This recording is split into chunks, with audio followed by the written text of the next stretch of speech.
She signed the divorce papers in complete silence. No tears streaming down her face. No voice cracking with emotion. No begging him to reconsider. Just her signature, elegant, steady, final, across the bottom of the page. Her husband sat across from her in that sterile lawyer's office, watching her with this mixture of relief and smugness, like he'd finally freed himself from dead weight. Like the controlling, obsessive, workaholic wife was finally going to be someone else's problem. 8 months later, he was scrolling through Instagram at 3 a.m., drunk, alone, his company falling apart around him, when he saw a photo that made him drop his phone so hard the screen cracked. There she was. His ex-wife. The woman he'd called boring and uninspiring. The woman he'd told his mistress was holding him back from his full potential. She was standing on the deck of a super yacht in the Mediterranean, wearing a white silk dress that probably cost more than his mortgage payment. Her hair was in goddess locks that cascaded down her back. She was laughing, head thrown back, genuine joy radiating from her face, surrounded by people whose net worth he couldn't even calculate. But that wasn't what destroyed him. Before we dive into the story, drop a comment and tell me where you're watching from. I need to send love to everyone who's ever been underestimated by someone who couldn't have succeeded without them. Hit that subscribe button because this story is going to teach you something about power that nobody ever talks about. The quietest person in the room is usually the most dangerous. Maya Torres first saw Dominic Pierce on a Tuesday night in September, and if someone had told her that moment would define the next decade of her life, she would have laughed and gone back to her spreadsheet. She was 27 years old, sitting in the back corner of an industry networking event she'd been forced to attend by her boss at Morrison Financial Consulting. The event was one of those painfully awkward mixer situations, overpriced drinks, business cards being exchanged like currency, everyone trying too hard to seem important. Maya hated these things. She was brilliant with numbers, could spot patterns in financial chaos that other analysts missed completely, could build revenue models that actually worked in the real world. But small talk? Networking? Pretending to care about someone's vacation photos? Torture. She was mentally calculating how many more minutes she had to stay to satisfy her FaceTime requirement when she heard him. Dominic Pierce, 29 years old, standing in the center of a growing crowd, gesturing enthusiastically as he pitched his vision for the future of boutique hospitality. Think about the last time you stayed at a hotel, Dominic was saying, his voice carrying across the room with that effortless charisma some people are just born with. I mean, really stayed somewhere, not just crashed for a business trip. Did it feel special? Did it feel like the hotel understood you, your tastes, your interests, what makes you feel at home? The crowd murmured agreement. Of course it didn't, Dominic continued, warming up, because 90% of hotels, even the boutique ones claiming to be different, are just following the same corporate playbook. Same design aesthetic. Same generic luxury touches. Same soulless experience wrapped in pretty packaging. More nods. People were leaning in now. I'm building something different. The Pierce Collection. Hotels that feel like staying at your coolest friend's house in the coolest neighborhood in the city. Every property tells a story. Local artists on the walls. Restaurants featuring regional chefs. Design that reflects the city's actual character, not some designer's idea of what luxury should look like. The crowd was eating it up. Maya could see business cards appearing in hands, people positioning themselves to talk to Dominic when he finished. She did the mental math in about 15 seconds. Beautiful concept, probably impossible to execute profitably, would be bankrupt within 2 years. When Dominic finished his pitch and the crowd swarmed him, Maya stayed in her corner, sipping her overpriced wine and checking her phone. She had a 7 a.m. client meeting and needed to get home to prep. You're the only person in this room who doesn't look impressed. Maya looked up to find Dominic Pierce standing in front of her, that million-watt smile aimed directly at her. Up close, he was even more conventionally attractive. Tall, well-dressed in that I look good but I'm not trying too hard way, with warm brown eyes that probably got him out of a lot of trouble. Should I be impressed? Maya asked. Dominic laughed. Most people at least pretend to be interested when someone's pitching their dream. Your dream is beautiful, Maya said matter-of-factly. Your business model is a disaster waiting to happen. That got his attention. Dominic pulled out the chair across from her and sat down without asking permission. Okay, I'll bite. What's wrong with my business model? How long do you have? For you. All night. Maya closed her laptop and looked at him directly. You're talking about high-touch, customized experiences. which means higher labor costs and lower efficiency ratios. You're talking about local sourcing, which means less predictable supply chains and tighter margins. You're talking about unique design for each property, which means you lose all your economies of scale. Unless you have a financial strategy that accounts for these challenges, your beautiful vision will bankrupt you in 18 to 24 months. Most people would have been offended. Most people would have gotten defensive, made excuses, changed the subject. Dominic's eyes lit up like Maya had just told him he'd won the lottery. So how would you fix it? And that's how it started. Maya grabbed a napkin and started sketching revenue models, cost structures, operational frameworks that would preserve the customized feel while building inefficiencies. Ways to standardize the invisible infrastructure while keeping the guest-facing experience unique. Financing strategies that would allow for controlled growth without overextension. By the time the event was shutting down around them, that napkin was covered in numbers and diagrams, and Dominic was staring at Maya like she'd just revealed the secrets of the universe. "Have coffee with me tomorrow," he said. "Breakfast. Lunch. Dinner. I don't care. I need your brain on this project. I have a full-time job. So quit. I'll pay you better. Or don't quit and just moonlight for me. Maya, it is Maya, right? You just solved in 20 minutes what I've been struggling with for 6 months. If you can do that on a napkin, imagine what you could do with actual time and resources." Maya should have said no. Should have recognized the red flags, the intensity, the immediate attachment, the way Dominic was already treating her like she owed him her time and expertise. But she was 27 and brilliant and tired of building other people's mediocre businesses at her consulting job. And Dominic's vision, when combined with her execution ability, could actually work. "Coffee," she said finally. "Tomorrow. 7 Uhr morgens. I'll give you 2 hours. Bring your financials."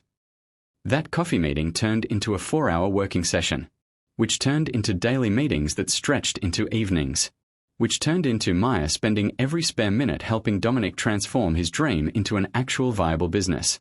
She built the financial projections that secured their first round of seed funding, created the operational frameworks that made the first property profitable within 6 months, unheard of in boutique hospitality, developed the expansion strategy that allowed them to grow sustainably.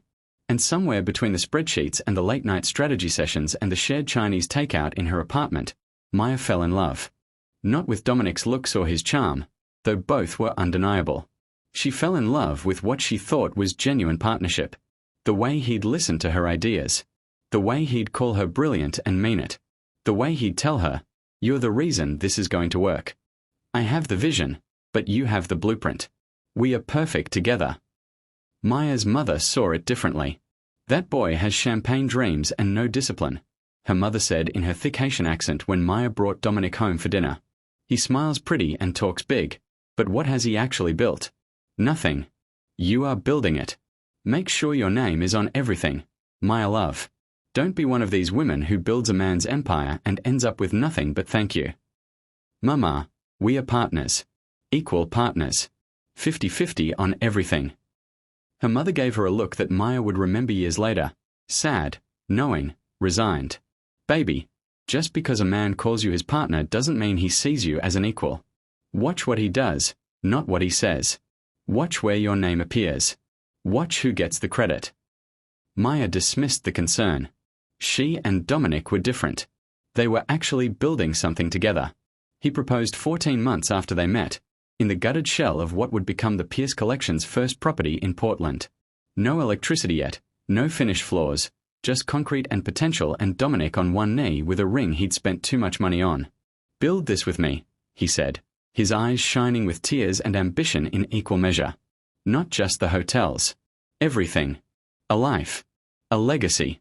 Children someday. Grow old together while we change the industry. Say yes, Maya. Say you'll be my partner in all of it." Maya said yes, because she believed him, believed in the vision, believed they were building something extraordinary together. They got married 3 months before the Portland hotel opened. Small ceremony, mostly family, less than $8,000 total cost because every dollar was going into the business. Maya wore a simple white dress from a department store. Dominic wore a suit he already owned. They said their vows surrounded by paint samples and construction dust, and Maya had never been happier. "You and me against the world," Dominic whispered as they danced to their first song in an unfinished ballroom. Everything we build together. I promise you that, Maya. Everything. Maya believed him. God, she believed him. The Portland hotel opened to immediate acclaim. Travel magazines called it a revolutionary approach to boutique hospitality.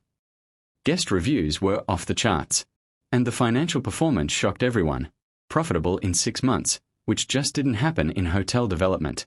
Industry people started asking Dominic how he'd done it. How he'd created something so operationally efficient while maintaining such a high-touch guest experience. And Dominic would smile that charming smile and say, I just believed in the vision and surrounded myself with great people. Great people. Plural. Generic. As if Maya's financial architecture and operational frameworks were just support, rather than the actual foundation everything else was built on. At first, Maya told herself it didn't matter.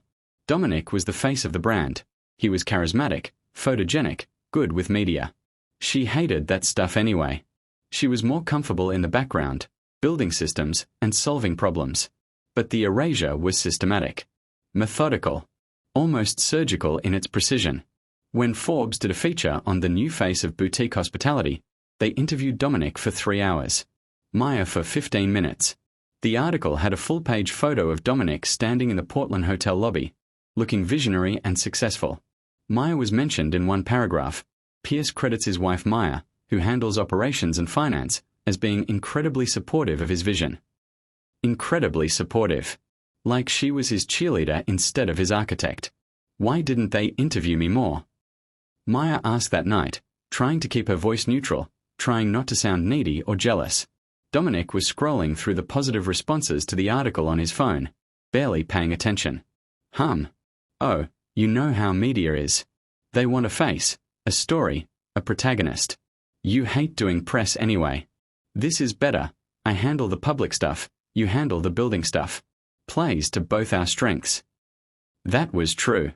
Maya did hate press. Hated the performance of it, the superficial conversations, the way journalists always seemed more interested in her relationship with Dominic than her actual work. So she let it go. Property 2 opened. Then 3 and 4. The Pierce collection was growing fast, and Maya was working 18-hour days to make sure the expansion didn't compromise quality. She created the training programs, built the financial systems, negotiated the vendor contracts, developed the quality control frameworks, and Dominic did the interviews, gave the speeches, networked with investors, collected the awards. By year 5, when they had 7 properties and a valuation of $150 million, the industry narrative had solidified. Dominic Pierce was a self-made hospitality genius who disrupted the industry through sheer vision and determination. Maya was his wife who helped with operations. The shift happened so gradually that Maya didn't notice it was happening until it had already happened. New employees would introduce themselves to Dominic as Mr. Pierce. It's such an honor to work for your company. They'd introduce themselves to Maya as Mrs. Pierce, not even using her first name, just identifying her by her relationship to Dominic. Board meetings where Maya would present strategy, only to have Dominic rephrase her exact words 5 minutes later and have everyone nod like he'd just solved world hunger. Industry conferences where people would approach Dominic for selfies and business cards, and Maya would stand slightly behind him, invisible unless someone needed something explained in detail. You're being sensitive, Dominic said when Maya tried to bring it up in year 6. You know how important you are to this company. Why do you need external validation? Isn't the work itself enough? And the thing was, Maya wanted to believe that was true. Wanted to believe she was above needing credit, above caring about recognition. But she'd spent 6 years building an empire, and everyone thought it belonged to someone else. Then came the restructuring. Year 7. The Pierce Collection was preparing for a Series B funding round. Dominic came home one night with a proposal from their corporate lawyers. The investors want cleaner corporate structure, he explained, spreading documents across their dining table. Right now, we are both listed as co-founders and have equal equity. But they're saying it's confusing for potential investors. They want one clear CEO, one clear leader. Maya felt something cold settle in her stomach. So what are they proposing? I'd be CEO with 55% equity. You'd be COO with 45%. It's basically the same as what we have now, just formalized in a way that makes sense to investors. It's not the same, Dominic. That's you having majority control and me becoming your employee. You're not my employee. You're my wife and business partner. This is just optics for the investment round. Come on, Maya. When have I ever made a major decision without consulting you? Maya wanted to list the times.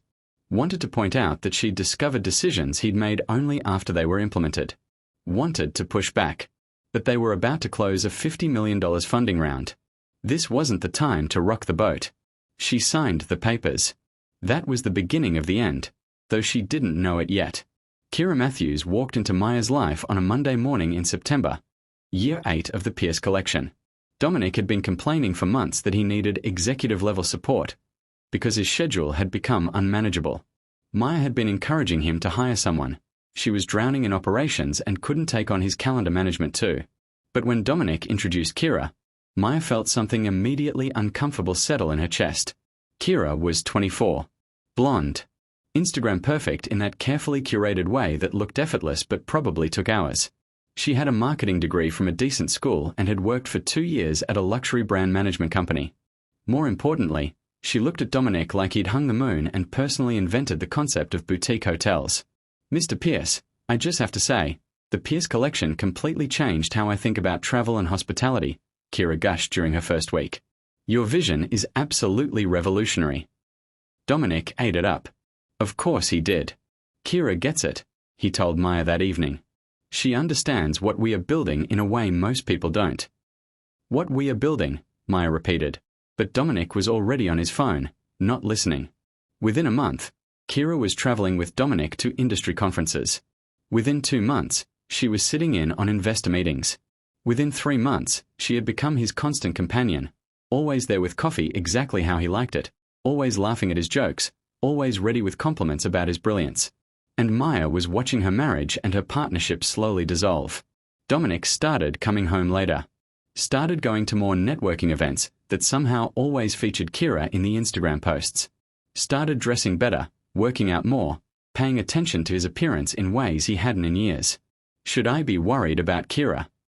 Maya asked one night, trying to keep her tone light, trying not to sound like the jealous, insecure wife. Dominic looked genuinely shocked. Kira, she's my assistant. Are you seriously jealous of my employee? Come on, Maya. You're better than that. Gaslighting. Perfect. Textbook gaslighting. Making Maya feel crazy for noticing what was obvious. So Maya stopped asking. Stopped mentioning the late nights and the constant texts and the way Kira would touch Dominic's arm when she laughed and how he'd lean into it instead of pulling away. She buried herself in work. Property 9 was opening in Austin. Property 10 was being negotiated in Nashville. Maya had 3 major vendor contracts to renegotiate and a financial restructuring to implement. She didn't have time to worry about her husband's relationship with his assistant. Except she should have worried. Because while Maya was building empires, Dominic was building an exit strategy. Maya discovered it by accident. She was reviewing loan documents for a refinancing deal, something she always handled because Dominic found finance mind-numbingly boring, when she noticed something odd. Properties that had been jointly owned were suddenly only in Dominic's name. She double-checked the original documents. No, she wasn't misremembering. 3 properties that should have been in both their names were now solely Dominic's. Maya spent the next 72 hours barely sleeping, pulling every financial document, every corporate filing, every piece of paperwork related to the Pierce collection. The picture that emerged made her physically sick. For the past 18 months, since right around when Kira had been hired, Dominic had been systematically restructuring their assets. Properties being refinanced went into his name only. New corporate entities were formed with him as sole owner. Equity from the last funding round had been distributed in ways that diluted Maya's stake. He'd been careful. Nothing overtly illegal. Just a slow, methodical transfer of ownership that would leave Maya a minority stakeholder in a company she'd built from absolutely nothing. And the worst part? Maya's lawyer confirmed what she suspected, because she'd signed those restructuring papers back in year 7, giving Dominic 55% control and majority decision-making power. Most of this was technically legal. She'd signed away her ability to stop him. Maya sat in her home office at 3 a.m. on a Thursday, surrounded by documents that proved she'd spent 8 years building someone else's empire, and felt something fundamental break inside her. Not her heart, that had been breaking in pieces for months. What broke was the illusion, the fantasy that she'd been living in, the belief that partnership and marriage meant something. She didn't cry. She'd cried enough over the years when Dominic dismissed her contributions or took credit for her work. She was done crying. Instead, Maya opened her laptop and started planning her exit. She called in sick to work the next day, something she never did. Instead, she drove to downtown Portland and met with Victoria Chen, a divorce attorney whose reputation preceded her. Victoria had handled several high-profile, high-asset divorces and had a track record of absolutely destroying cheating husbands. "Tell me everything," Victoria said, legal pad ready. Maya talked for 3 hours straight. The systematic erasure. The financial manipulation she'd only recently discovered. The emotional affair with Kira that Maya couldn't prove but knew was happening. And most importantly, the documentation she had proving her integral role in building the Pierce collection. Victoria listened, taking notes, her expression growing sharper with each detail. "Your husband thinks he's been clever," Victoria said when Maya finished. "Thinks he's positioned himself to push you out with minimal payout. But he made 3 critical mistakes." "What mistakes?" "First, he underestimated your intelligence. You documented everything: emails, financial records, strategic memos. We can prove you weren't just a supportive spouse. You were a co-creator with intellectual property claims. Second, he did this restructuring while you were still married. That means marital assets were manipulated, which opens up fraud arguments. Third, and most importantly, he forgot that you know where all the bodies are buried. You built the systems. You know the financials. You understand the business better than he ever will." Victoria leaned forward. "Maya, I can't promise you'll get half of everything. He's positioned himself legally very well. But I can promise you 2 things. 1, you'll get enough to start over and build something better. And 2, by the time I'm done, everyone in the industry will know exactly who the real genius behind the Pierce collection was." "I don't want revenge," Maya said quietly. "I just want what I built. And then I want to build something better." "Then let's get you out of this marriage and into your next chapter." Maya spent the next 6 weeks in complete spy mode. She documented everything. Every decision Dominic made without consulting her. Every time he presented her strategy as his own in meetings. Every financial irregularity. Every late-night text from Kira that popped up on his laptop when he left it open. She copied files to encrypted drives. Saved emails to personal accounts. Recorded conversations, legal in Oregon with single-party consent. And then one day, she came home early from a supposed property visit in Seattle. She'd actually been meeting with Victoria, finalizing their strategy. She walked into her own house and heard laughter. Female laughter. Coming from Dominic's home office. Maya stood in her own hallway, listening to her husband and his assistant giggling behind a closed door, and felt the last piece of her love for Dominic die. She didn't open the door. Didn't need to see them together to know what was happening. She'd known for months. Instead, Maya quietly turned around, walked back to her car, and called Victoria. "I'm ready," Maya said. "File the papers. I'm done." The divorce papers were served to Dominic at his office on a Thursday afternoon. Maya had moved into a furnished apartment 2 days earlier while Dominic was traveling with Kira to a conference in Miami. She'd taken nothing but her clothes, her personal files, and her dignity. Dominic called her 32 times that night. She didn't answer once. His texts went from confused to angry to desperate. "Maya, what the hell? We need to talk about this. You can't just walk away from everything we built. This is insane. You're having some kind of breakdown. Fine. If you want to play hardball, we'll play hardball. But you're not taking MY Company. MY Company. After 8 years of partnership, that's what it came down to." Maya texted back once, "Your lawyer can contact mine. I'm done talking." Then she blocked his number and slept more peacefully than she had in 2 years. The divorce took 10 months and got brutal. Dominic hired the most expensive lawyers in Portland. His strategy was simple: paint Maya as a gold digger who'd contributed support work but not real strategic value. Minimize her role, maximize his own, and try to keep her settlement as small as possible. But Maya had receipts. Years of them. Emails where she'd developed expansion strategies. Financial models with her name in the metadata. Recordings of meetings where Dominic had presented her ideas as his own.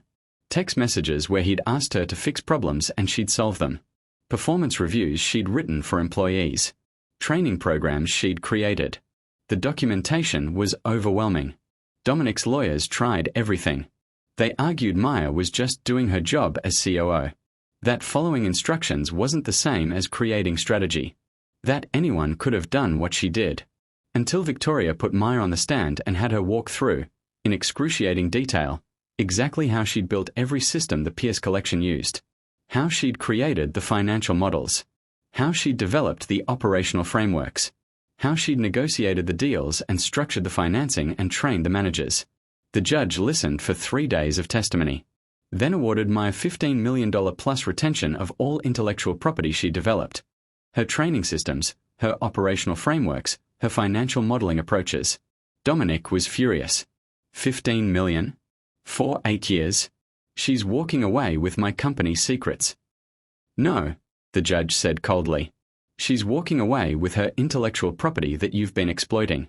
You're fortunate I'm not allowing her to sue you for additional damages. Maya took her $15 million, her systems, and her freedom, and disappeared. For 8 months, nobody in the industry heard from her. The gossip was everywhere. She couldn't handle the divorce. She's probably working some corporate job. She was never the real brains anyway. Dominic, meanwhile, was living his best life on Instagram. Pictures with Kira, now his official girlfriend. Pictures at industry events. Pictures of new Pierce collection properties opening. What Dominic didn't post: the declining occupancy rates. The guest complaints about inconsistent service. The vendor problems because Maya wasn't there to manage those relationships. The operational chaos because nobody understood her systems. The Pierce collection was quietly falling apart. Maya, meanwhile, was hunting. She'd spent 8 months identifying underperforming boutique hotels in prime markets. Properties that were failing due to bad management but had incredible bones. She'd secured $25 million in funding from a VC named Sandra Liu who'd watched the Pierce collection's rise and suspected Maya was the real genius. Prove it, Sandra had said. Build something better. Torres Capital Group launched on a Monday with zero fanfare. No press release. No social media. Just Maya, for acquired properties, and a mission to prove that excellence speaks louder than ego. The first property was in Charleston, a beautiful historic building that had been hemorrhaging money for 3 years. Maya bought it for $3.2 million, spent 6 weeks implementing her systems, and had it profitable in 4 months. The second was in Savannah. The third in Asheville. The fourth in Richmond. Every property followed the same pattern. Acquire struggling asset, implement Maya's operational frameworks, watch profits soar. Within 18 months, Torres Capital Group had 12 properties. Within 2 years, 18. Every single one outperforming industry benchmarks. And Maya did it all in near silence. No press. No interviews. No social media presence. Just relentless excellence. The first time Dominic heard about Torres Capital Group was from an investor who casually mentioned at a board meeting, "You know, I was comparing your numbers to that Torres operation, and..." Torres? Never heard of them. Really? Maya Torres? Your ex-wife? She's been building a boutique hotel portfolio that's generating better returns than you are. Smaller scale but way more efficient. Actually, I'm thinking of moving some capital to her fund. Dominic went home that night and Googled Torres Capital Group. What he found made him physically ill. 18 properties. Industry-leading metrics. Guest satisfaction scores in the 98th percentile. And at the center of it all, Maya, looking powerful and successful and completely done with his bullshit. There was a Forbes article, The Operator, How Maya Torres is Quietly Revolutionizing Boutique Hospitality. The article laid it all out. How Maya had actually built the Pierce collection systems. How she'd left and started her own company. How investors were flocking to her because she delivered results without the drama. One quote from Sandra Liu destroyed Dominic. Maya Torres is the most operationally brilliant person I've ever worked with. The Pierce collection's success was always about her systems, her strategy, her execution. Now she's building something that's entirely hers, and it's remarkable to watch. Dominic tried to call Maya. She didn't answer. He texted. She'd blocked him. He showed up at her new office. Security escorted him out before he made it past the lobby. Finally, desperate, he sent an email. Maya, I made a mistake. I see that now. Please, can we talk? I want to make this right. Maya responded once, You can't make it right. You can only learn from it. Good luck with everything. 3 years after the divorce, Maya Torres was invited to speak at the Monaco Hospitality Summit, the most exclusive conference in the industry. Only 50 people received invitations. Maya was one of them. Dominic was there too. The Pierce Collection had been a sponsor for years, and despite the company's struggles, they'd maintained that sponsorship to keep up appearances. The summit included a yacht party for VIPs on the second night. Maya arrived in a flowing white dress, her hair in goddess locks styled elegantly, looking like power and money and complete self-assurance. She was escorted by Alexander Chen, a tech billionaire who'd become both her business partner and romantic interest. Alexander had approached Maya a year earlier about partnering on a hospitality tech platform. Their professional partnership had evolved into something more, and unlike with Dominic, this felt like actual partnership. Equals. Mutual respect. Real collaboration. Dominic was at the party too, looking diminished and desperate, trying to network his way into relevance. He watched Maya work the room. Watched her laugh with hotel magnates who wouldn't give him the time of day. Watched her discuss strategy with investors who'd pulled their money from the Pierce Collection. Watched her be seen and valued in ways she'd never been with him. Their eyes met across the deck. Dominic looked at Maya with something like grief mixed with resentment. Maya looked back with complete indifference. Then she turned back to her conversation with Alexander, laughing at something he said, and Dominic realized the devastating truth. She hadn't just moved on. She'd moved so far beyond him that he'd become completely irrelevant to her story. That night, drunk and alone in his hotel room while Kira was off networking, Dominic scrolled through Instagram and saw the photo that went viral. Alexander Chen's post from the yacht, Maya laughing, the Mediterranean behind her, looking absolutely radiant. The caption, Celebrating my brilliant business partner Maya Torres. 3 new properties acquired this month. 25 properties total. This woman is unstoppable. Hashtag Torres Capital Group, hashtag business partner, hashtag innovation. 4.2 million likes. 89,000 comments. All praising Maya. Celebrating her success. Recognizing the genius Dominic had taken for granted.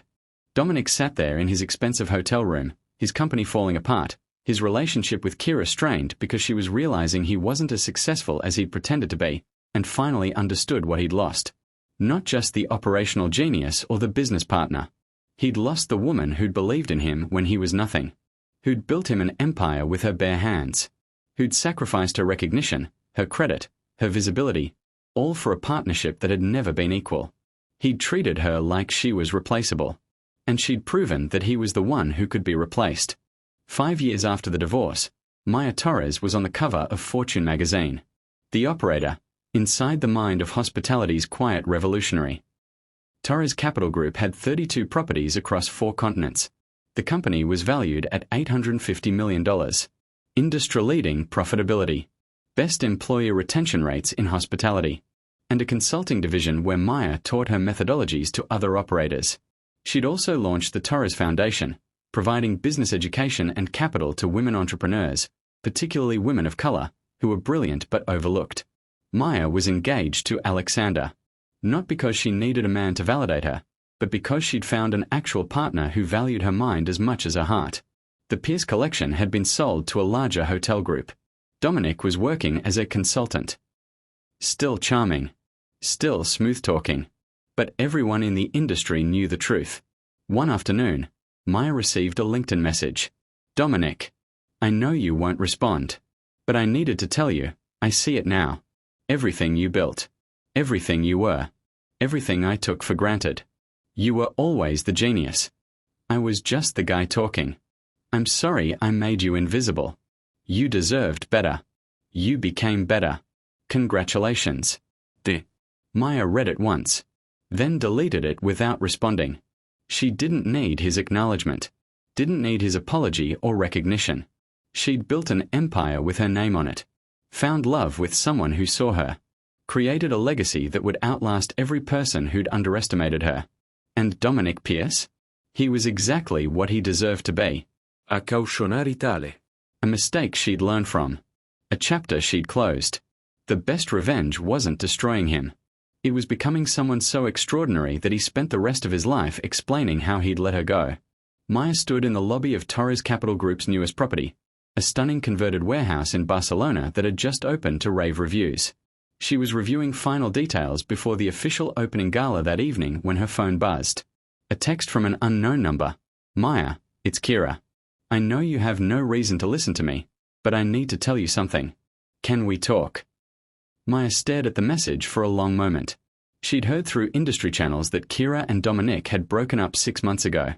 Heard that Kira had discovered what Maya had known all along, that Dominic was great at taking credit for other people's work but terrible at actually building anything sustainable on his own. Against her better judgment, Maya typed back, "You have 5 minutes. Make it count." Kira called immediately. "Thank you for answering," Kira said, her voice shaky.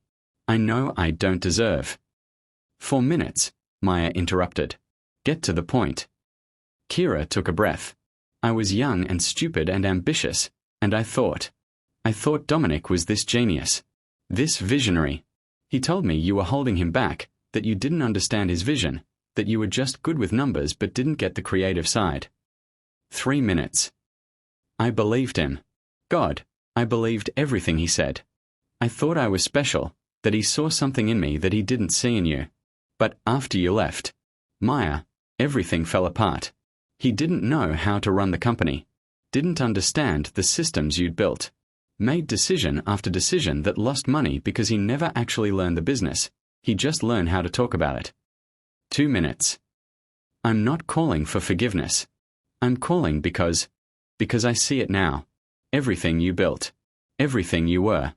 And I wanted you to know that there are people who know the truth. People who worked at the Pierce Collection who talk about how brilliant you were, how much they learned from you, how the company died when you left." 1 minute. "Why are you really calling, Kira?" There was a long pause. "Because I'm 29 now. Same age you were when you met Dominic. And I just spent 4 years building someone else's career while mine went nowhere. I let him take credit for my marketing strategies, my social media campaigns, my ideas. And when things got bad and he needed a scapegoat, he blamed me for the failures and took credit for any successes. Sound familiar?" Maya felt something unexpected. Not satisfaction, but a weary kind of recognition. "So you finally figured out who Dominic really is." "I figured out what you knew all along. That is a beautiful facade with nothing behind it. And I wanted to say, I'm sorry. For my part in making you feel invisible. For believing his version of events. For not seeing your genius until it was too late. Time's up, Kira." "Wait, one more thing. I'm starting my own marketing agency. Focusing on women-owned businesses. I know I have no right to ask, but if you ever need marketing support for Torres Capital Group, I'd love the chance to prove I learned something from watching you operate." Maya almost laughed. The audacity was almost impressive. "Kira, I appreciate the apology. I do. But I'm not interested in working with you. However, I will give you one piece of advice that might save you some pain. Stop building other people's empires. Build your own. And when someone tries to take credit for your work, which they will, because you're a woman in a male-dominated industry, don't wait 8 years to walk away like I did. Walk away the first time. Your genius deserves better." "Thank you," Kira whispered, "for the advice and for taking my call. I really am sorry, Maya." "I know. Good luck with your agency." Maya hung up and stood there for a moment, processing. 5 years ago, that call would have destroyed her. Would have brought up all the pain and betrayal and humiliation. Now, she felt nothing but distant sympathy for the younger woman who'd learned a hard lesson about ambitious men with beautiful visions and no substance. Her phone buzzed again. This time it was Alexander. "On my way to Barcelona. Can't wait to see the new property. And you. Always you." Maya smiled and texted back, "Lobby in 20. Prepare to be impressed." She took one last look around the lobby, soaring ceilings, local art on the walls, every detail perfect because Maya had built systems that ensured excellence at scale. Her name was on the building. Her vision was in every corner. Her genius was finally, completely, undeniably visible. And somewhere in Portland, Dominic Pierce was probably scrolling through social media, seeing photos of her latest success, wondering how the boring wife who was good with numbers had built an empire that made his accomplishments look like a practice run. Maya didn't waste time wondering what Dominic thought anymore. She had properties to open, systems to build, a foundation to run, and a partner who actually valued her mind as much as her heart. She'd learned the most important lesson. The best revenge wasn't making your enemy suffer. It was building a life so extraordinary they became completely irrelevant to your happiness. This story isn't just about Maya and Dominic. It's about every woman who's ever been the genius behind someone else's success. Every person who's been systematically erased from their own narrative. Every brilliant mind that's been dismissed as support, while someone else collected the credit and the glory. But here's what people like Dominic never understand. You can't steal someone's genius. You can only borrow it for a while. And when that person finally walks away, when they take their brilliance and their systems and their strategic mind with them, the house of cards collapses. Because ego without execution is just noise. Vision without infrastructure is just dreams. And credit without actual contribution is just fraud waiting to be exposed. Maya Torres won not by destroying Dominic, but by building something so undeniably excellent that history had to rewrite itself. By the time her story was done, nobody remembered Dominic as a genius. They remembered him as the guy who was lucky enough to work with Maya Torres and stupid enough to let her go. The industry talks about Maya now as a cautionary tale, not about divorce or betrayal, but about what happens when you underestimate the quiet person in the room. The one who's not performing or peacocking or demanding attention. The one who's just building, systematically and excellently, while everyone else is talking. Those are the people you should fear, because they don't need to announce their power. They just accumulate it, quietly and inevitably, until one day you look up and realize they're so far ahead you'll never catch up. Maya Torres became a legend not by being loud, but by being undeniable. And that's the lesson Dominic learned too late. You can erase someone from the narrative, but you can't erase them from reality. And eventually, reality wins. Asterisk asterisk, this is Boundless Love Tales, where we tell the stories that need to be told, where quiet power gets celebrated, where people who were dismissed and underestimated become legends. Asterisk asterisk. Asterisk asterisk, subscribe if you're ready for more stories that will change how you see success. Drop a like if Maya's journey resonated with something deep in your soul. Comment and tell me your story, because I know some of you are living this right now, building empires for people who don't appreciate you, waiting for permission to walk away and build something that's entirely